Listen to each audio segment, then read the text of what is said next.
This event for today relates to the New Deal, May 6th, 1935. So I think even though you've not encountered a push yet, you have an idea of what the New Deal is. You have an idea of what the Great Depression is, I'd hope. You've heard of this dude FDR before, maybe once or twice, right? So under the authority of the newly enacted Federal Emergency Relief Administration, FDR issues Executive Order number 7034 to create the Works Progress Administration, otherwise known as the WPA. Think of alphabet soup. Are we connecting it to the same terms that we was last class? Oh, nope, I'll give you some terms. That's a good question. So the WPA, they often talk about the New Deal as like alphabet soup, right? There's all these initials, all right? The XYZ, LMNOP, right? The WPA is one of them, the Works Progress Administration. Something to keep in mind for the New Deal, with all these new things being created, they weren't all created by executive orders, right? Congress created parts of it, executive orders created parts of it, and a lot of it worked, they were discussing, they were communicating things back and forth. All right, so there's a few concepts that relates to AP Gov as far as this. The idea of executive power expanding over time, right? Federalist 70, we learned that Hamilton thought a strong, vibrant, energetic executive was necessary. But then over time, we saw the powers of the presidency expanding. That's what people learned yesterday when they learned about Reagan's role in the Iran-Contra affair. So that relates to the New Deal, right? Because the New Deal was so huge. It was so big. And what was the purpose of the New Deal was to bring the U.S. out of the Great Depression. It included many bold and controversial programs to invigorate the failing economy. So cooperative federalism is one of those terms. You may have memorized it, but you never really put it in its place. So cooperative federalism is also known as marble cake federalism. So if you imagine a marble cake in your head, you guys know what marble cake looks like? All right. You know what a marble floor looks like, right? Things like these blended colors together, right? Blended, but kind of mixed up. That's a good point. That's true. If they're completely blended, they'd be one light shade, right? But you see the streaks in a marble. That's a good point, right? So this means it's not the federal government necessarily telling the state governments like this is what you're doing and this is what the state government can do and vice versa. It's they sort of work together on these goals. And most scholars would argue that this really started with the New Deal because though it was coming from Congress, coming from the executive branch, a lot of it was specific to certain states. Like the Tennessee Valley Authority was not going to help all of America. Well, maybe if people worked on it from all throughout the country, but its results were focused in the Tennessee Valley. So there's a little thing here which I see is cut out for you guys if you see my face. But the Center for the Study of Federalism, right? That's a nonpartisan group. But as a whole, the New Deal was successful in achieving many of the goals in Roosevelt's vision for social justice.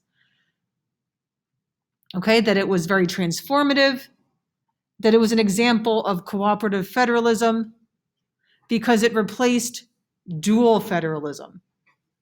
All right. So one of the terms you can use for today is cooperative federalism. Dual federalism is when like the states and the federal government are just completely kind of separate, right? Exactly. Yep. So actually, I'm going to show you here. No. So that'd be a whole nother ballgame. So we'll get into. I think that's isn't that one of the other ones? Yes, that is another one of them. Yes. So you sort of see, right before it was more structured. You have clearly divided areas. This is the state's role. This is the federal government's role, and now they sort of all intermingle. So besides cooperative federalism or marble cake federalism, another thing you can focus on today is the issuing of executive orders. Remember we learned about this concept. I remember we looked at all these graphs. Right? A rule or regulation that the president has into place that has the effect of law. Remember we saw those little videos from SNL, I'm just a bill, right? With the and then the executive order, and Obama kicked him down the steps, right? So these are some examples of what executive orders can do. Enforce legislative statutes, enforce the Constitution or treaties with foreign nations, establish or modify rules and practices. I think most of you know what executive order is. That's not a tough concept. But something you should understand is that there were more executive orders in some points in history than others. Remember when we learned about historical eras, what were one of the historical eras? The Great Depression, right? So if you understand that correlation, that's good as well. Go ahead. When is the president allowed to use executive orders rather than just going straight to Congress to pass legislation? I don't think there's really a rule on that. It's just if you have legislation, it's more. It's saying it's more legit, but like it has more long-term presence. Where executive order was just like that. It's just what it is. The president put this in effect, but it has more of a mandate if it goes through with legislation, which is why that's always the goal. Sometimes they do executive orders, then hope legislation comes to sort of do it on its own. It's one of the reasons why executive orders can sometimes be controversial, because is that not the legislative jobs in the first place? Isn't that kind of a breach of power? And that shows, well, You're not it depends what it's doing, but power to the president. but it shows the expansion of presidential power, right? And it also deals with checks and balances. If the legislative branch does not think, right, that the executive power is legit, or can someone bring it to the Supreme Court, right? All those things. Look at how many executive orders there were under FDR. We all know that he had the highest amount. Trump had 220. Biden is currently at 42.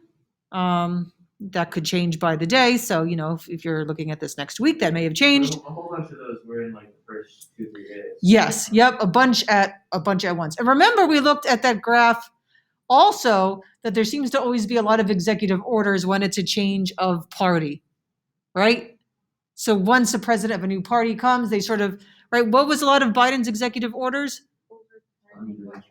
Exactly, right? And what were a lot of Trump's executive orders? Changing what Obama's were, right? So there is definitely a pattern.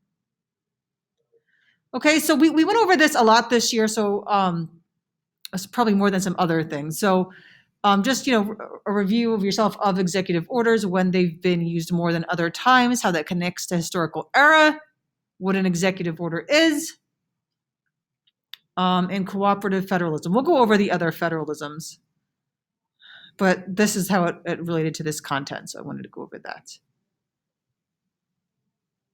Wait, are executive orders only for bureaucracy, or is it for other purposes too?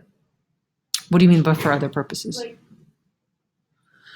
can they not direct? Could they not what? Direct bureaucratic agencies. Could they do other things? Yeah, they can. Yeah. Yes. Yeah, they can go beyond bureaucratic agencies. Yeah. But aren't executive orders like only controlling the executive branch, or do they have? I'm just confused about what the powers of an executive. So think of an executive order as just a law. It's just a law. It's just a law, but the president's making the law.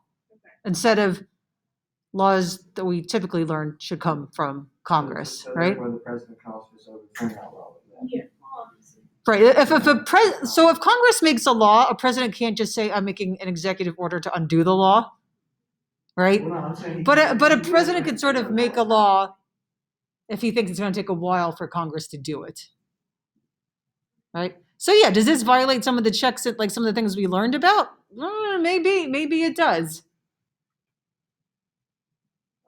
Which is why Congress plays a fair share in what can we do here? Go ahead. First is that I know the judicial branch can strike down executive orders, But can Congress? They can pass a legislation to block it. Right. You're right. So they can't just say, no, we don't like it. It doesn't exist. But they can create their own, like she said, legislation to sort of, They can create it, and if the president vetoes it, then there's a 2/3 rule to Right. pass it. But, which is another thing that can happen, right? Who's in Congress, who has party and who has power in Congress often matters. That's Right. what I was also gonna ask. Yeah. Are there more executive orders when there's divided government? Well, the divided government has been more recent that we've learned, right? So if you look at this graph, Obama's second term was divided. You would think that you would need an executive order if it's divided government because Congress is going to pass this law, so I need to. But sometimes you also don't get pushback if it's not divided, so you can get that through as well. Also, how did we get basis for the executive order? So it's an informal power. So it's not Yeah, like the state- It's not like executive orders are not in the Constitution, right? It's not like this is what the president can do. Basically, every president found his own way to expand the presidency, right? Jefferson, I don't think we have the power in the Constitution for this Louisiana Purchase, but as executive, I think it's a really good idea. We should do this, right? Lincoln is the one who first sort of formally used executive powers. And with Lincoln, right, writ of habeas corpus, like he really expanded executive powers. And then it's really only grown ever since. So, what do you really need to understand for this? They're not going to ask you a technicality about an executive order. But if you know that presidential power has been expanding, that concept, that's, you just make sure you have these, these big ideas. I think you're good. They're not going to try to trick you. They better not, or I'm going to talk to them. Well, all of the a lot of the FRQs from